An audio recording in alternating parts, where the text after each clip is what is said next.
says if you sold a home, you may be entitled to compensation. Now, look, this is going to all of your past clients saying that you took advantage of them.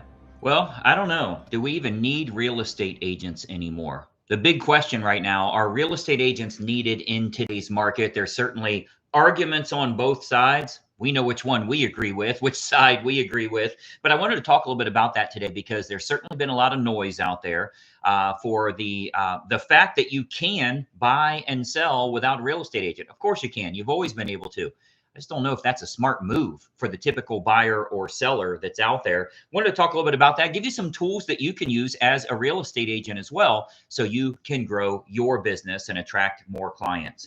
Welcome to today's morning meeting. I'm Greg Luther, the one guy that meets with you every single week to help you in growing your business. Today, we're going to talk about the need for a real estate agent, how you present your value, and how you combat all of that noise that's out there right now. As long as you're following this page and you ring the bell, you're getting notifications on a consistent basis of all of the content we're providing for you. And today I wanted to talk about it because there's a few loud voices out there that are certainly saying you can buy and sell without an agent. Agents are overpaid. They now have a lawsuit that proves they've all conspired together to charge you too much money. All of this crap that you're hearing out there. And frankly, the more you advertise, the more you're seeing that. If you don't advertise a lot, nobody can reply to you. So you're not hearing much of any of this. But those of you that are advertising at a high level, you get more of the haters, more of the trolls, the people that want to start an argument about how real estate agents are overpaid.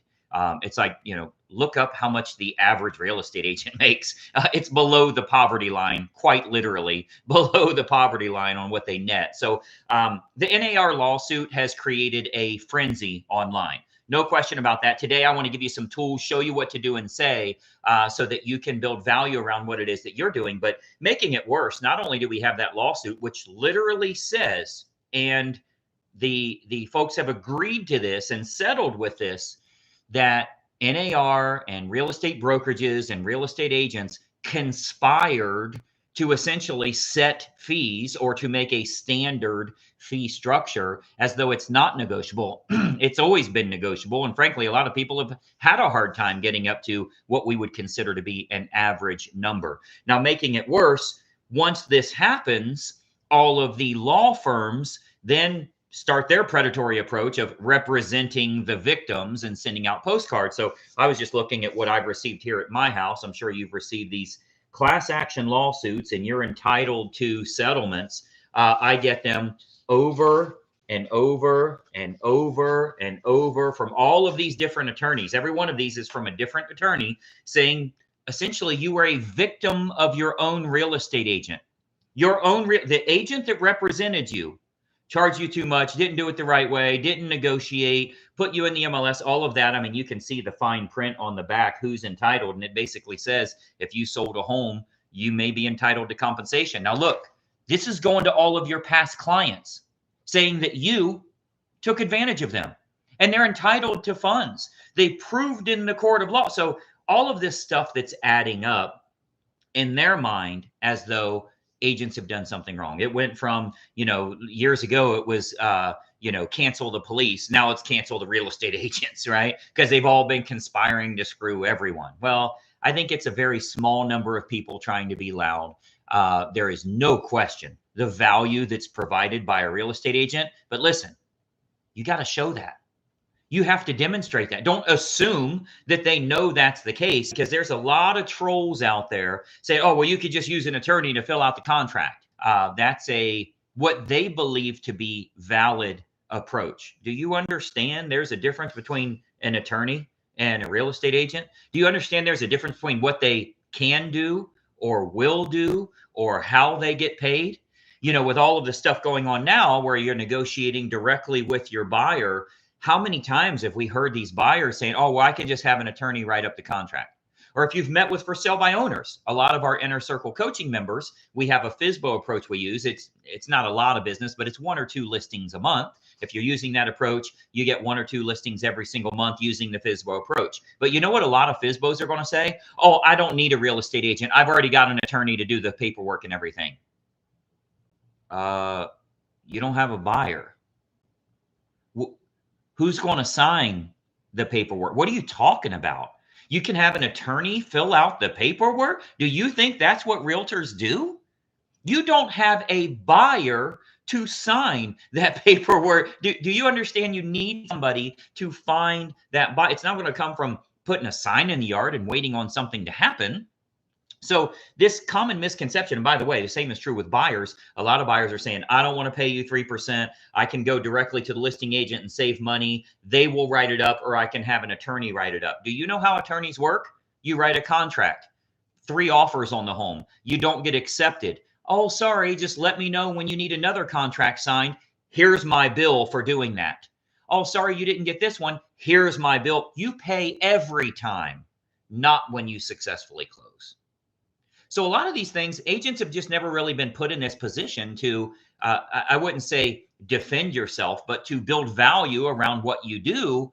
And if you build that value and you show what you do, you cannot be replaced. You're not going to be replaced by an app. You're not going to be replaced by Zillow, as much as they would love to change you from being a realtor to a Ziltor. They would love for that to happen. It's not going to happen, because what we provide cannot be replaced. So I'll talk. The first problem, like I say, if they're to go with an attorney or whatever, that's going to be the wrong contract. The attorney's going to use their own contract. When the listing agent gets that, you know how weird that is when you get a contract you're not familiar with. We like to use our same forms every single time. So if they're dealing with someone that's not an agent, or even an agent that doesn't understand that target marketing approach, they're not getting the best that they can get. When you look at our top producing agents and members with our inner circle coaching here, we provide a target marketing approach to expose the property to the most opportune buyers. We're using mailing list brokers, marketing list brokers. We're doing online and offline marketing. We're exposing the home to off-market buyers that aren't necessarily actively looking right now, but if they find the right home, they definitely make a move. We're targeting those people and investing our own money to market that. If you can demonstrate that in your presentation, you will not be replaced by any other agent, let alone someone that's not an agent or an app or doing it themselves or going directly to the listing agent or going directly to the seller or whatever that case is. It's certainly not going to happen.